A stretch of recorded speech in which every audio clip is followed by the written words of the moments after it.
കാതിലൊക്കെ ഉള്ളതുകൊണ്ട് ഇപ്പം നമ്മുടെ ഇതിലല്ലാണ്ട് വേറെ മ്യൂസിക് ഡയറക്ടേഴ്സിൻ്റെ ഒരുപാട് വർക്ക് ചെയ്തിട്ടുണ്ടല്ലോ കാതിലൊക്കെ. ആദ്യം ഇവരൊക്കെ തന്നെ അതിൽ ഈ വളരെ ശുദ്ധമായ കവിത എന്ന് പറയുന്ന കുറച്ച് പാട്ടുകളുണ്ട് കാതിലൊക്കെ. അതെനിക്ക് ഞാൻ വെറുതെ ശരറാന്തൽ തിരി താഴ്ത്തും മുകിലിൻ കുടിലിൽ തിരി താണു ശരറാന്തൽ തിരി താണു മുകിലിൻ കുടിലിൽ മൂവന്തി പെണ്ണുറങ്ങാൻ കിടന്നു. ശരറാന്തൽ തിരി താണു മുകിലിൻ കുടിലിൽ മൂവന്തി പെണ്ണുറങ്ങാൻ കിടന്നു. ശരറാന്തൽ തിരി താണു മുകിലിൻ കുടിലിൽ മൂവന്തി പെണ്ണുറങ്ങാൻ കിടന്നു. അതേപോലെ തന്നെ ഈ കോമ്പിനേഷൻ അല്ലാത്ത വേറെ ഒരിക്കലും മലയാളത്തിൽ മറക്കാൻ പറ്റാത്ത അത് എൻ്റെ പേരിലാണ് അത് റെക്കോർഡിൽ വന്നത്. അതിൻ്റെ കാര്യം എന്ന് വെച്ചാൽ രക്തത്തിൻ്റെ കൂടെ വന്നു അത് ചാമരവും രക്തം ഒരേ EP വന്നു. ശരി. അപ്പോൾ രക്തം ഞാനായിരുന്നു. അപ്പോൾ നാഥാ നീ വരും കാലൊക്കെ സ്വന്തം ക്രെഡിറ്റിൽ വന്ന് കിട്ടിയിട്ടുണ്ടല്ലോ. അപ്പം എന്താ വെച്ചാൽ ഈ കൊടുത്തവരോ ഇതിൻ്റെ ആൾക്കാർ ശ്രദ്ധിക്കാൻ പോയില്ല. അവർ രക്തത്തിലെ 4 പാട്ടുണ്ട്. ആ മ്യൂസിക് ഡയറക്ടറുടെ പേര് തന്നെ അങ്ങ് വെച്ചു കാച്ചു. മനോഹരമായ വരികളും മനോഹരമായ സംഗീതമാണ്. നാഥാ നീ വരും കാലൊച്ച കേൾക്കുവാൻ കാതോർത്തു ഞാനിരുന്നു. താവക വീതിയിൽ എന്മിഴി പക്ഷികൾ തുവൽ വിരിച്ചു നിന്നു. നാഥാ നീ വരും കാലൊച്ച കേൾക്കുവാൻ. അതിൽ താവക വീതിയിൽ എൻ മിഴി പക്ഷികളാണ് തുവൽ വിരിച്ചു. അസാധ്യ പ്രയോഗമല്ലേ. അതെ, ലിറിക്സ് ഇതുപോലെ അർത്ഥപൂർണമായി വിലയിരുത്തും. അത് വലിയൊരു അനുഗ്രഹമാണ്, എഴുത്തുകാരൻ്റെ അനുഗ്രഹമാണ്.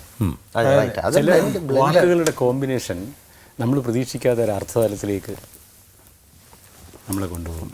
അല്ല, അത് ഇല്ലെങ്കിൽ വീണ്ടും പറഞ്ഞാൽ എന്തിനാണോ ഇങ്ങനൊരു പാട്ട് ശരിക്കും പറഞ്ഞാൽ സിനിമയിൽ പാടേണ്ട ആവശ്യമില്ല.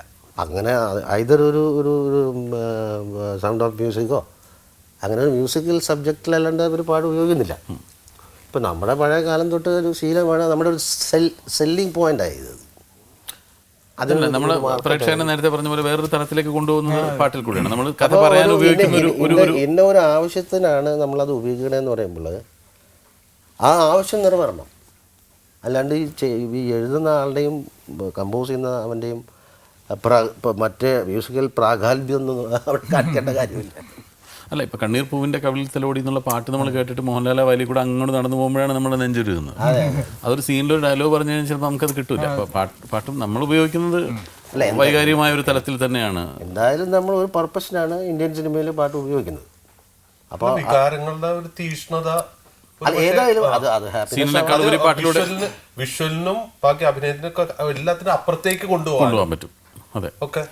ഇപ്പൊ അതുകൊണ്ടിട്ടുള്ള നമ്മള് ശങ്കരാഭരണത്തില് ഇങ്ങനെ ഇരുന്ന് പാടുമ്പോ നമ്മൾ അറിയാതെ കരഞ്ഞു പോകുന്നുണ്ട്. അല്ല, നമ്മൾ ആകാശദൂത് കണ്ടിട്ട് രാപ്പാടി കേഴുന്നു എന്നുള്ള പാട്ട് കേട്ടാൽ പിന്നെ ആകാശദൂത് കാണണമെന്നില്ല. നമുക്ക് പാട്ട് കേട്ടാൽ നമുക്ക് ആ ഫീൽ വരും. ആവശ്യം നിറവേറിയെന്നുള്ളതാണ്. ശരിയാണ്. എസ്പെഷ്യലി പഴയ എൻ്റെ ചെറുപ്പത്തിൽ ഞാനൊരു ഭയങ്കര മുഹമ്മദ് റാഫി ഫാനായിരുന്നു. ശങ്കർ ജയകിഷൻ്റെ ടേം കഴിഞ്ഞ് വന്ന ലക്ഷ്മികാന്ത് പ്യാരാലൽ ഒരു ആർട്ടിസ്റ്റില്ലാണ്ട്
സംഗതി അങ്ങ് നിറച്ച് മനസ്സിലേക്ക് അങ്ങ് വിടുകയാണ്.